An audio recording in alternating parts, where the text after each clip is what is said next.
हम लोग मेला अंचल उपन्यास को देख रहे थे और देखने के क्रम में हम लोगों ने मेला अंचल उपन्यास का लेखक परिचय, सारांश और पात्र परिचय को देखा था। साथ ही साथ कुछ महत्वपूर्ण प्रश्नों को भी देखा था। आज हम लोग कुछ अन्य महत्वपूर्ण प्रश्नों को देखेंगे जो मेला अंचल से रिलेटेड होगा। तो चलिए इसकी शुरुआत करते हैं और देखते हैं। सबसे पहला क्वेश्चन, हारमोनिया ढोलक में कपड़े की पुर्जी लगाने की जिद कौन कर रहा था? यानी हारमोनिया का जो ढोलक था उसमें कपड़े का पुर्जा लगाने की बात कौन कर रहा था? तो कालीचरण। कौन कर रहा था? कालीचरण। महंत साहब के श्राद्ध में कौन आया था? तो अचरज जी नहीं आए थे, मिनिस्टर साहब भी नहीं आए थे, राजा भूपत सिंह भी नहीं आए थे, तो इनमें से कोई नहीं। यानी ये तीनों के तीनों महंत साहब के श्राद्ध में नहीं आए थे। नेक्स्ट क्वेश्चन है, चलो चलो पुरैनिया चलो, चलो चलो पुरैनिया चलो किसके लिए कहा गया था? तो अचारज जी के लिए ही कहा गया था। चलो चलो पुरैनिया चलो किसके लिए कहा गया है? अचारज जी के लिए। किसने कहा था आओ वीरों मर्द बनो अब जहल तुम्हें भरना होगा? आओ वीरों मर्द बनो अब जहल तुम्हें भरना होगा। यह कथन किसका है? तो बलदेव का कथन है। किसका कथन है? बलदेव का कथन है। यही बलदेव था जो लोगों को जागरूक करने का कार्य करता था। लोगों को जागरूक करने का कार्य गांव में रहकर कर रहे थे। वही इस बात को कहते हैं, आओ वीरों मर्द बनो अब जहल तुम्हें भरना होगा। 1942 के मोमेंट के समय किसने कहा था जिंदगी है क्रांति की किराती में लुटाए जा? जिंदगी है क्रांति की किराती में लुटाए जा। यह उपन्यास मेला अंचल का कथन है और इसको कहने वाला है बलदेव। कहने वाला है बलदेव, यानी इस क्वेश्चन का राइट आंसर हो जाएगा बलदेव। गांव में कपकपी किसको लग जाती थी? गांव में कपकपी किसको लग जाती थी? तो मंगलू हतमा को गांव में कपकपी लग जाती थी। चरखा सेंटर खुलवाने की बात कौन कह रहा था? तो शिवनाथ चौधरी। चरखा सेंटर खुलवाने की बात जो गांव में हो रही थी वो शिवनाथ चौधरी कह रहा था।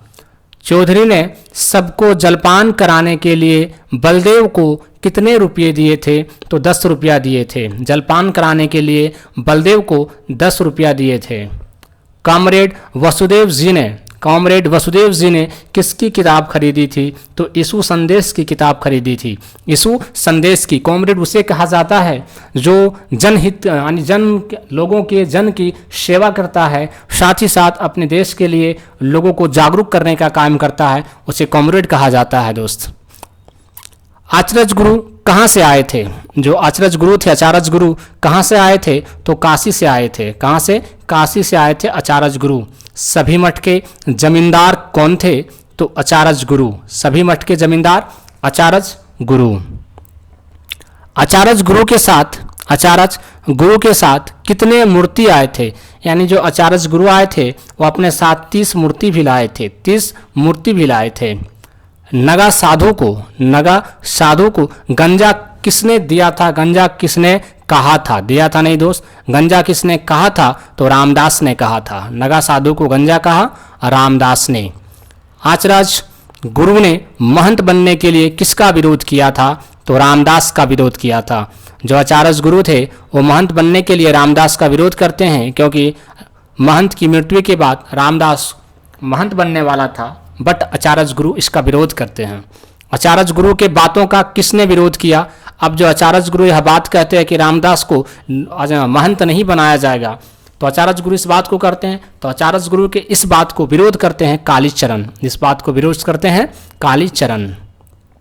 कालीचरण का किस खेल में महारत हासिल था? तो कुश्ती के खेल में। कालीचरण जो है कुश्ती के खेल में महारत हासिल है। और यही कालीचरण जो था वो नवयुवक के लिए एक प्रेरणा का स्रोत था, क्योंकि इन्होंने एक ऐसी पार्टी बनाई थी सोशलिस्ट पार्टी करके, जो गरीबों की जनता की पार्टी कही जाती थी। चिचाई की माँ किसको डायन कहती थी? चिचाई की माँ किसको डायन कहती थी? तो पार्वती की माँ को चिचाई की माँ डायन कहती थी। पार्वती की माँ को डायन कहती थी। रोज रात को डॉक्टर साहब क्या लिखते थे? तो रोज रात को डॉक्टर साहब केस की हिस्ट्री लिखते थे। जो केस हुई थी संथाल विद्रोह और और ज़मींदारों के बीच में उसकी जो हिस्ट्री थी वही डॉक्टर साहब रोज रात को लिखा करते थे। डॉक्टर साहब को लाल सलाम किसने किया था? तो कालीचरण ने। कालीचरण डॉक्टर साहब को लाल सलाम किए थे। इंदिरा पुस्तक के लेखक कौन है? इंदिरा पुस्तक जो थी उसके लेखक कौन है? तो बंकिम चंद्र चटर्जी थे। बंकिम चंद्र चटर्जी इंदिरा पुस्तक के लेखक हैं। बादर दास नहीं दोस्त, बावन दास। बावन दास के हाथ में खून से रंगा हुआ झंडा किसने दिया था? तो कालीचरण ने। किसने दिया था? कालीचरण ने। किसानों की पार्टी, गरीबों की पार्टी किसके लिए कहा गया है? तो सोशलिस्ट पार्टी के लिए कहा गया है, जिसका प्रमुख कार्यकर्ता था कालीचरण। कालीचरण। इसी पार्टी को गरीबों की पार्टी और किसानों की पार्टी कहा गया है। महंत रामदास तो नाम के महंत हैं, मठ का असली मालकिन तो लक्ष्मी है, किसने कहा था? तो कालीचरण ने कहा था। किसने कहा? कालीचरण ने, कि महंत रामदास जो है वो तो केवल नाम का महंत हैं, असली मालकिन तो लक्ष्मी है, क्योंकि जो भी मठ की चीज़ें हुआ करती थी, जो भी काम था, सारा का सारा लक्ष्मी संभाला करती थी, जिसकी वजह से कालीचरण ने यह बात को कहा था। लाल पताका साप्ताहिक पत्र के संपादक कौन थे? तो श्री चिनगारी जी। श्री चिनगारी जी लाल पताका साप्ताहिक पत्र के संपादक थे।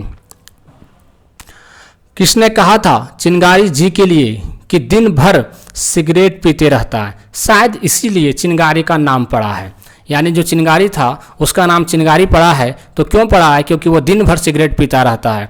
यह कथन किसका था? तो लक्ष्मी का कथन था। लक्ष्मी का कथन था। लक्ष्मी कहती है कि दिन भर सिगरेट पीने की वजह से चिनगारी का नाम चिनगारी पड़ा है। लक्ष्मी पर कौन एक मुक्त छंद लिखना चाहता था? तो चिनगारी। लक्ष्मी पे एक मुक्त छंद लिखना चाहता था तो चिनगारी लिखना चाहता था।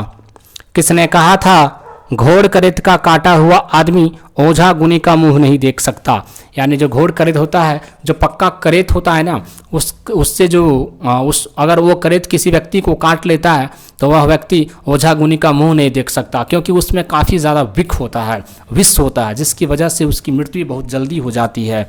तो यह कथन था, कमली का कथन था। किसका कथन था? कमली का कथन था। और यही कमली आप जानते हैं कि तहसीलदार की बेटी थी, यानी विश्वनाथ की बेटी थी। सोशलिस्ट पार्टी के चिनगारी जी ने लाल पताका में किसे ब्लैक प्रिंस कहा था? किसे ब्लैक प्रिंस कहा था? तो नौजवान मरवाड़ी को ब्लैक प्रिंस कहा था। नौजवान मरवाड़ी को सोशलिस्ट पार्टी के चिनगारी जी ने लाल पताका जो पत्रिका थी, उस पत्रिका में नौजवान मरवाड़ी को ब्लैक प्रिंस कहा था। प्यारू को किससे नफरत थी? प्यारू को किससे नफरत थी? तो चूहा खरगोश से नफरत थी। और यही प्यारू डॉक्टर प्रशांत का नौकर भी था और उसे चूहा खरगोश से नफरत थी। विश्वनाथ प्रसाद अपनी घर की छत पर बैठकर क्या देखते थे? तो धान का रंग देखते थे। जो विश्वनाथ प्रसाद जी थे मालिक टोला के मुखिया, वो छत पे बैठ के धान का रंग देखा करते थे।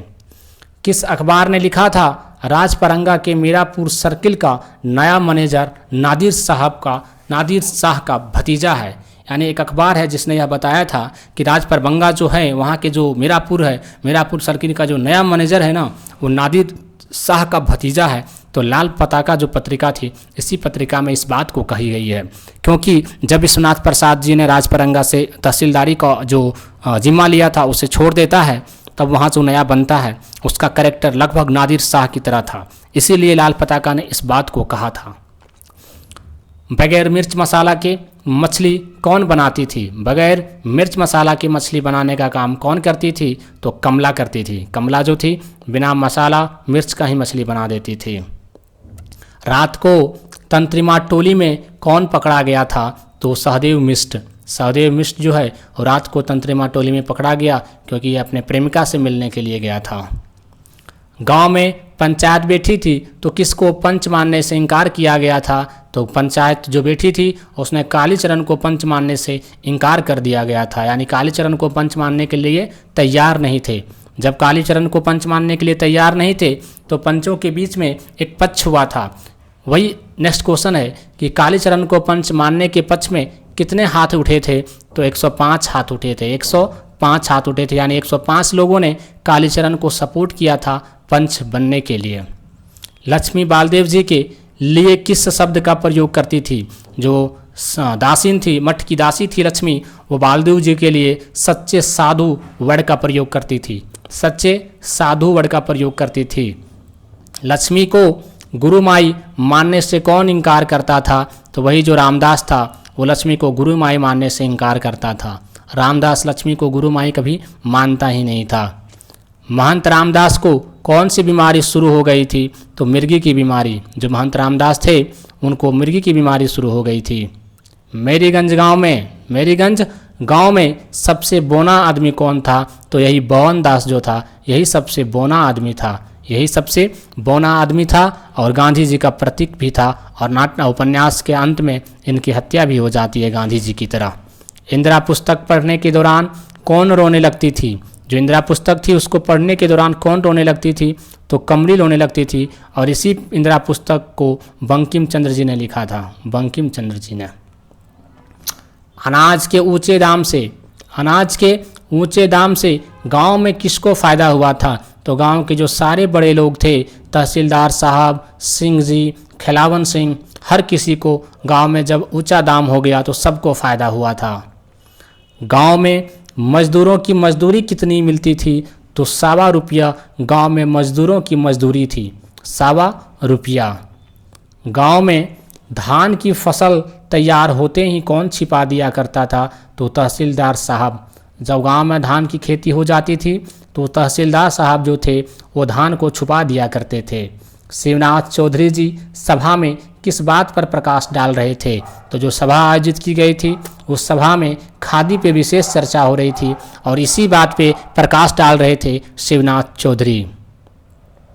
कमली के गर्भ में किसका बच्चा पल रहा था? तो डॉक्टर प्रशांत का बच्चा कमली के गर्भ में पल रहा था। ये कमली और प्रशांत एक दूसरे से प्रेम करते थे और इसी प्रेम की वजह से ही इसके कोख में बच्चे पल रहे थे शादी से पहले। गांव में चरखा और करघा सिखाने के लिए कितने मास्टर आए थे? तो चरखा और करघा सिखाने के लिए गांव में 2 मास्टर आए थे। गांव में औरतों को चरखा सिखाने के लिए कौन आया था? तो मास्टरनी आई थी। जब औरत को चरखा सिखाने की बात थी तो उसके लिए मास्टरनी की व्यवस्था की गई थी, यानी लेडीज़ थी। पानी से ही बीमारी का इलाज करने वाला गांव में कौन आया था? एक गांव में आदमी आया जो पानी से ही गांव में बीमारी को इलाज करने की बात करता था। उसका नाम था रमल गीना बाबू, जो पानी से ही बीमारी का इलाज करने के लिए गांव में आया था। जो जोतेगा सो बोएगा, जो बोएगा सो काटेगा, किसने कहा था? तो सोशलिस्ट पार्टी का कथन था, जिस पार्टी से कालीचरण थे। इसी पार्टी का कहना था कि जो जोतेगा सो बोएगा, जो बोएगा सो काटेगा। बट ये कालीचरण पहले कांग्रेस पार्टी में थे, बट जब कांग्रेस की गतिविधियां इन्हें सही नहीं लगी तब जाकर ये सोशलिस्ट पार्टी का गठन करते हैं और उसी पार्टी से जुड़ जाते हैं। बलदेव जी को किस काम से छुट्टी नहीं मिलती थी? तो पुर्जी बांटने से। बलदेव जी पुर्जी बांटने का काम करते थे और इसी काम से कभी भी बलदेव जी को छुट्टी नहीं मिलती थी। 1942 के आंदोलन के मिलिट्री के पैरों के बीच से पार कर कचहरी के हाथा के किसने झंडा फहराया था? हाथा में किसने झंडा फहराया था? 1942 में मिलिट्री के पैरों के बीच से पार होकर कचहरी में झंडा फहराने का जो काम किया था वो बवन दास ने किया था, वही बवन दास ने किया था। बवन दास या तो बवन दास इनका नाम पड़ा क्योंकि सबसे बौना था पूरा गांव में। रमेन में हनुमान जी ने सुरसा को मशक रूप धारकर जिस तरह छकाया था उसी तरह यह वाक्य किसके लिए बोला गया है? तो यह वाक्य बोला गया है बवन दास के लिए। किसके लिए? बवन दास के लिए। यानी हनुमान जी से अगर किसी की तुलना करने की बात की जाए तो बवन दास हो जाएगा। गांव में हलवाहों, चरवाहों और मजदूरों का नेता कौन था? तो कालीचरण था। चरवाहों, मजदूरों और हलवाहों का नेता की बात की जाए तो कालीचरण था, क्योंकि ये गांव की भलाई करना चाहते थे। कमली की बनाई हुई चाय का रंग देखकर कौन पहचान जाता था कि यह चाय कमली ने बनाई है? तो तहसीलदार साहब जो है वो चाय का रंग देखकर ही जान जाते थे कि कमली की हाथ से बनाई हुई यह चाय है। फुलिया का चुमोना किसके साथ तय हो गया था? यानी शादी जो है किसके साथ तय हुआ था? तो चलितकर कर्मकार के साथ तय हुआ था। चलितकर कर्मकार के साथ फुलिया का चुमोना से सेट हुआ था। होली के लिए खलासी जी ने फुलिया को कितने रुपये दिए थे? तो एक रुपया दिया था। होली के पर्व के अवसर पर जो खलासी जी थे वो फुलिया को 1 रुपया दिए थे। होली में डॉक्टर बाबू ने कितने रुपये का चंदा दिया था? तो 10 रुपये का। जब होली का त्यौहार होने वाला था तो उस समय जो प्रशांत जी थे यानी डॉक्टर थे, उन्होंने 10 रुपये का चंदा दिया था। दोहा कविता जोड़ने के लिए किसको चांदी की चक्ति मिली थी? तो कालीचरण को। एक दोहा कविता जोड़ा था कालीचरण ने, इसीलिए उसको चांदी की चक्ति मिली थी, चांदी की चक्ति मिली थी। एक जमाना था होली में गांव के सभी बूढ़ों को नंगा करके नचाया गया था। एक ज़माने में कभी होली में सारे बूढ़े को नंगा करके नचाया गया था। एकदम नंगा किसका कथन था? तो कलेरू महतो का कथन था। कलेरू महतो का कथन था कि होली में एक बार सारे बूढ़े को नंगा करके, एकदम नंगा करके नचाया गया था। होली के पहले कौन सा उत्सव मनाया जाता था? मदन महोत्सव। होली त्यौहार जो थी, फेस्टिवल जो थी, जिसमें डॉक्टर प्रसाद ने 10 रुपया का चंदा दिया था, इस फेस्टिवल से पहले मदन महोत्सव का आयोजन गांव में किया जाता था। और इसी होली के अवसर पे पहले एक बार की बात थी कि सारे बूढ़े को नंगा करके नचाया गया था। 1942 के आंदोलन के समय चुन्नी गोसाई कितनी बार जेल जा चुके थे? तो 10 बार। चुन्नी गोसाई जो है 1942 के आंदोलन के समय 10 बार जेल गए थे, चुन्नी गोसाई। बलदेव जी ट्रेन पकड़ाने के लिए किसको 8 आना बख्शिश देने के लिए कहते हैं? तो घोड़ा गाड़ी को। घोड़ा गाड़ी को 8 रुपया बख्शिश देने की बात करते हैं कि अगर तू ट्रेन पकड़ा दिया तो 8 रुपया तुम्हें बख्शिश मिलेगा, यानी किराए के अतिरिक्त तुम्हें दिया जाएगा। रामकिशन बाबू की सुई बबन दास को किस नाम से पुकारती थी? यानी रामकिशन बाबू की जो सुई थी वो बबन दास को किस नाम से पुकारती थी? तो भगवान के नाम से पुकारती थी, भगवान के नाम से पुकारती थी। 1934 में भूकंप पीड़ित क्षेत्रों के दौरे पे जब बापू आए थे तो उनके साथ गांव के कौन लोग शामिल थे? तो आभा रानी शामिल थे। उनके साथ गांव के आभा रानी शामिल थे। जब 1934 का भूकंप हुआ था और जब महात्मा गांधी जी गांव में आए थे तो उस टाइम उसके साथ में आभा रानी शामिल थी, आभा रानी साथ में थी। रामकिशन बाबू जी पत्नी का क्या नाम था? तो उनकी पत्नी का नाम आभा रानी ही था, आभा रानी ही था। पंडित नेहरू जब गांव में चुनावी दौरे में आए थे तो बावन दास को देखकर किस किताब का जिक्र किया था? तो King of the Golden Sabre का एक किताब है, King of the Golden saver.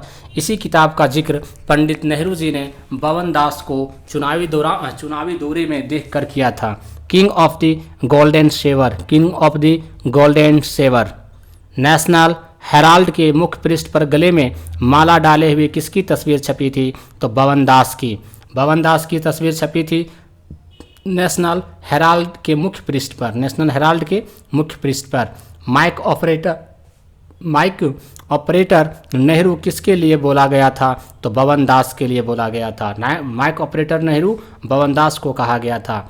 बावन दास को किन नेताओं से परिचय था? ये बावन दास जो थे वो किन किन नेताओं से परिचय था? तो सभी से, गांधी जी से भी परिचय था, नेहरू जी से भी और राजेंद्र बाबू से भी, यानी बावन दास का परिचय तीनों नेता से था। नमक कानून तोड़ने के समय गांव में पटना से कौन आया था? तो श्रीमती तारावती देवी आई थी। श्रीमती तारावती देवी नमक कानून तोड़ने के समय गांव में पटना से आया था। राजपरबंगा के नए तहसीलदार कौन बहाल हुए थे? तो हरगोरी सिंह। हरगोरी सिंह जो थे और राजपरबंगा के नए तहसीलदार बहाल हुए जब विश्वनाथ प्रसाद जी ने तहसीलदारी से इस्तीफा दे दिया था, तब हरगोरी सिंह बहाल हुए थे। और इसी हरगोरी सिंह का तुलना या समुद्रगुप्त कह सके या फिर नादिर शाह से कहा गया था, नादिर शाह से की गई थी। जमुवत थोड़ा मोहल्ला के हो सकता है पर कहा किसके लिए कहा गया? जमुवत थोड़ा मोहल्ला का हो सकता है, तहसीलदार के लिए कहा गया है। किसके लिए? तहसीलदार के लिए। हरगोरी सिंह को तहसीलदारी किसने दिलवाई थी? तो सिंह जी ने। हरगोरी सिंह को तहसीलदारी दिलाने का जो काम था वो सिंह जी के सपोर्ट से ही उन्हें मिला था। कालीचरण एवं वसुदेव ने नए तहसीलदार के लिए किस शब्द का प्रयोग किया? तो साफनाथ का प्रयोग किया। नए जो तहसीलदार हुए हरगोरी सिंह, इसके लिए कालीचरण और वसुदेव ने साफनाथ का प्रयोग किया। तो किसी ने नादिर शाह का नाम से उसको जाना। किसकी आवाज़ डॉक्टर बाबू के दिल में कभी हुक पैदा नहीं की थी? तो कोयल की आवाज़ ने कभी भी डॉक्टर बाबू के दिल में कभी हुक पैदा नहीं की थी। डॉक्टर बाबू ने किस सियासी का सुई लगाने के लिए गांव में ढोल पिटाया था? तो हैजा का जो सुई आया था, इसको लगाने के लिए डॉक्टर बाबू ने पूरे गांव में ढोल पिटवाया था कि हैजा का सुई लगा लें, जब हैजा फैला था गांव में। हैजा का दवा किस में डालने के लिए गांव वालों ने विरोध किया? तो कूप में, जो कूप था उसमें हैजा का दवा डालने की बात कर रहे थे, तो उसी बात को लेकर गांव वालों ने, सारे लोगों ने विरोध किया था। डॉक्टर बाबू बीमारों की सेवा के लिए किसकी मांग कर रहे थे? तो स्वयंसेवक की मांग कर रहे थे। गांव में जब हैजा फैल गया था तो इसके इलाज के लिए, बीमारों की सेवा करने के लिए स्वयंसेवक का मांग डॉक्टर बाबू कर रहे थे। रेशमलाल कोयरी ने अपने बेटे को बचाने की खुशी में डॉक्टर साहब को क्या बख्शिश दिया था? तो गाय दी थी। एक रेशमलाल कोयरी था जिसका बेटा को बीमारी हुआ था, तो उसके इलाज कर दिए थे डॉक्टर साहब ने, और इसी खुशी पे उन्होंने उसको, डॉक्टर साहब को, एक गाय बख्शिश के रूप में दिया था। भवन दास रात भर लोगों की हैजा के डर से क्या बजाकर सुनाता था? तो खंजरी बजाकर सुनाता था। हैजा से लोग डरे हुए थे, इसीलिए भवन दास जो थे लोगों को मन बहलाने के लिए खंजरी सुनाया करते थे रात रात भर। चैत की गोधूली में सूरज ने श्याम सलोनी संध्या के आंचल में अपना क्या छिपाया था? तो मुंह को छिपा लिया था। चैत की गोधूली में जो सूरज थे उन्होंने अपना मुंह छुपा लिया था।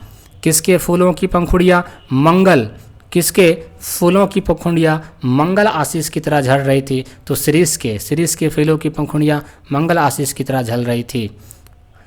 गांव के लोग किस त्यौहार में मछली का शिकार करते थे? तो सीखा पर्व में। गांव के लोग जो थे वो सीखा पर्व के समय मछली का शिकार किया करते थे, सीखा पर्व। मैरीगंज गांव में मछली मारने का सरदार कौन था? तो कालीचरण। मछली की जो मारने की जो प्रथा थी मैरीगंज गांव में, उसका सरदार की अगर बात की जाए तो कालीचरण था।